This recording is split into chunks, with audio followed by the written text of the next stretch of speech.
Imagine this. You awaken not to the gentle rustle of leaves or the soft glow of dawn, but to a chilling, echoing silence. A silence that permeates not just your ears, but your very being. You look around, and the familiar contours of your room seem distorted, warped into a grotesque parody of themselves.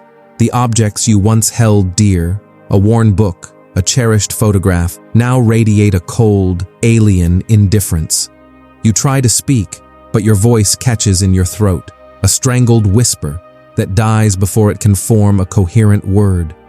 You feel a profound isolation, a sense of being adrift in a vast, empty cosmos where your existence is a mere, insignificant flicker. And then, the questions begin to gnaw at you. Why does this profound emptiness exist within the very core of your being, despite the apparent fullness of your life? Why do the moments of joy feel fleeting, like mirages in a desert, while the shadows of despair linger, stretching into an endless, suffocating night? Why, even in the midst of laughter and connection, is there a persistent, gnawing sense of something fundamentally missing, a void that no amount of external validation or fleeting pleasure can ever truly fill? You've been told intelligence is a gift, a beacon in the darkness, a tool to carve out meaning and purpose from the chaos of existence. But what if that gift is a curse, a cruel twist of fate that reveals the abyss lurking beneath the surface of reality? What if the ability to perceive and analyze, to dissect and understand, only serves to expose the inherent meaninglessness of it all? What if the deeper you delve into the mysteries of existence, the more you realize that there are no answers, no grand designs, only the cold, indifferent machinery of a universe that doesn't care? You see, the paradox is this: the more intelligent you become, the more you perceive the inherent absurdity of existence. The more you understand, the more you realize how little you truly know. The ability to reason, to discern patterns and connections, only illuminates the vast, gaping holes in our understanding, the fundamental contradictions that lie at the heart of reality. Each new insight is a double-edged sword, sharpening your perception while simultaneously deepening your despair. You find yourself trapped in a labyrinth of your own making, each corridor leading to another dead end, each answer only spawning a dozen more questions. The world, once a vibrant tapestry of meaning and purpose, now appears as a cold, mechanical construct, a stage upon which a meaningless drama unfolds. You are a spectator, a prisoner, forced to witness the endless cycle of birth, suffering, and death, without any hope of escape or redemption. You are left with the chilling realization that the very faculty that elevates you above the beasts also condemns you to a profound, existential solitude. And as you grapple with these unsettling truths, a darker question emerges, one that threatens to shatter the very foundations of your sanity. What if intelligence is not a tool for understanding, but a mechanism for self-destruction?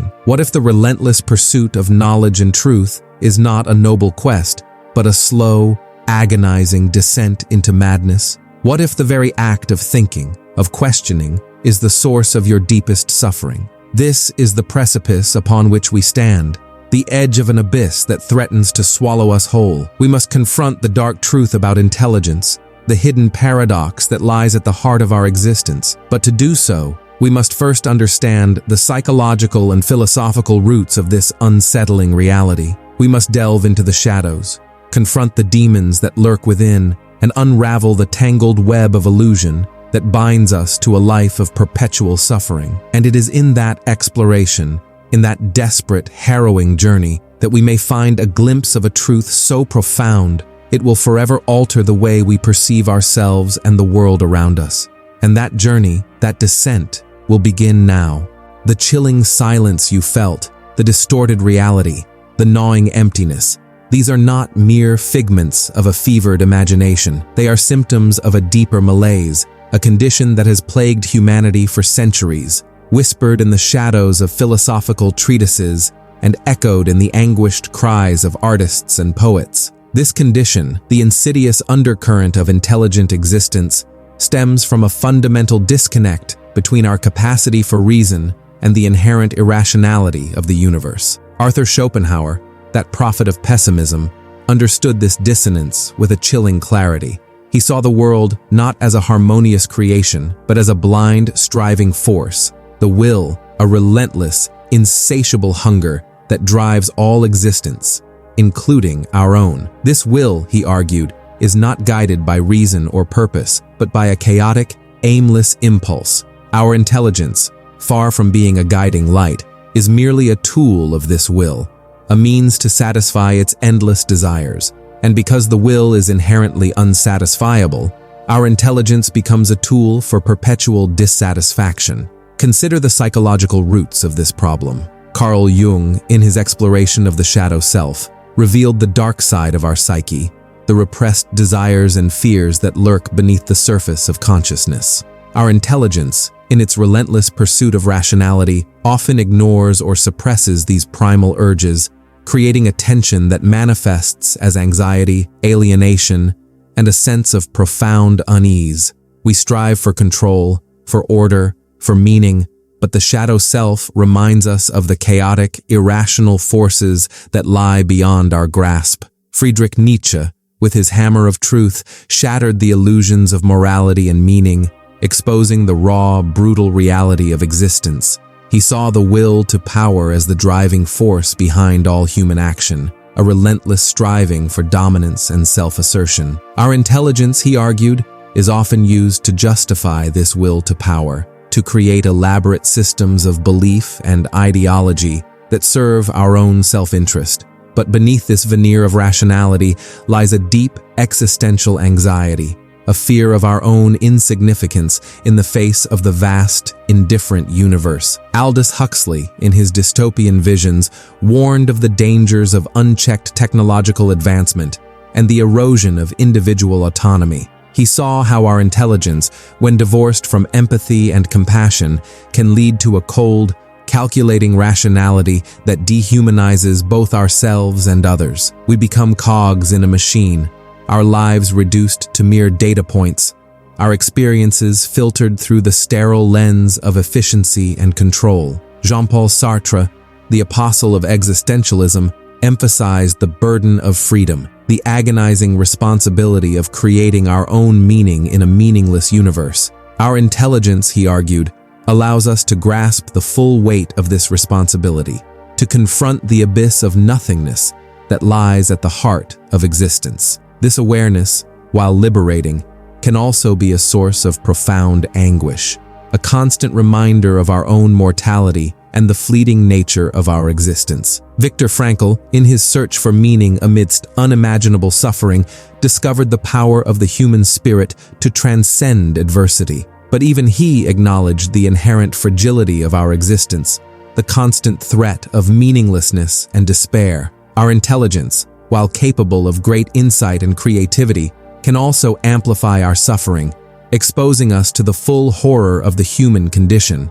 This, then, is the hidden problem. Our intelligence, far from being a source of liberation, can become a prison, a trap that confines us to a world of perpetual dissatisfaction and existential anxiety.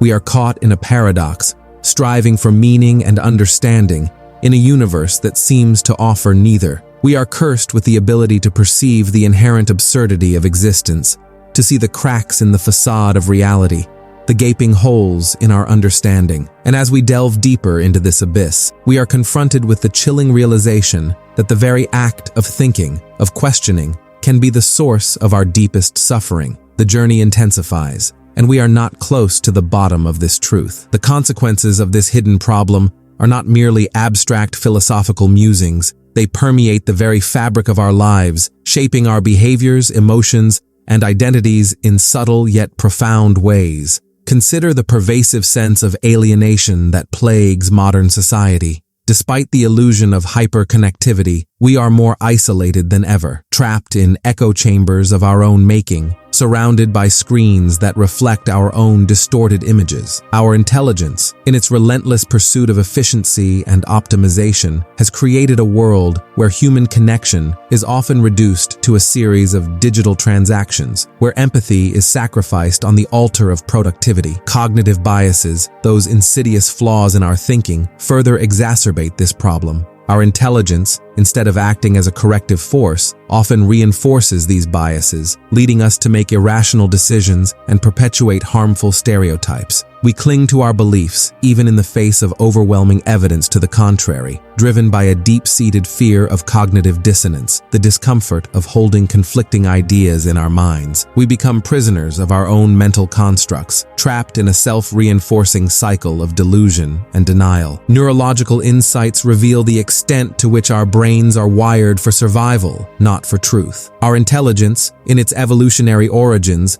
was designed to identify threats and opportunities, to ensure our survival in a hostile environment. This primal imperative often overrides our capacity for rational thought, leading us to make impulsive decisions based on fear and instinct rather than logic and reason. We are slaves to our amygdala, the ancient part of our brain that triggers the fight-or-flight response, constantly scanning our environment for danger, even when there is none. Cultural conditioning plays a significant role in shaping our perceptions and beliefs. We are born into a world of pre-existing narratives and ideologies, systems of thought that define our understanding of reality. Our intelligence, instead of challenging these narratives, often reinforces them, leading us to adopt unquestioningly the values and beliefs of our culture. We become unwitting participants in a collective delusion, perpetuating harmful traditions and social norms without ever questioning their validity. The unseen consequences of this problem extend beyond the individual, shaping the very structure of our society. Our intelligence, when divorced from ethical considerations, can lead to the creation of systems of oppression and exploitation, where power is concentrated in the hands of a few and the needs of the many are ignored. We create hierarchies of dominance, where intelligence is used to justify inequality and perpetuate injustice. We build walls of division, separating ourselves from those who are different from us, reinforcing our own sense of superiority and otherness. The urgency of escaping this unseen trap becomes increasingly apparent. We are trapped in a cycle of self-destruction, driven by our own intelligence, blinded by our own biases, enslaved by our own fears. We are building a world that is increasingly unsustainable, both environmentally and socially, driven by a relentless pursuit of progress that ignores the consequences of our actions. We are sacrificing our humanity on the altar of technological advancement, losing our connection to nature, to each other, and to ourselves. This is not a distant threat. It is a present reality. The moment to act is now, before we succumb entirely to the darkness that threatens to engulf us. Now, for the fourth section.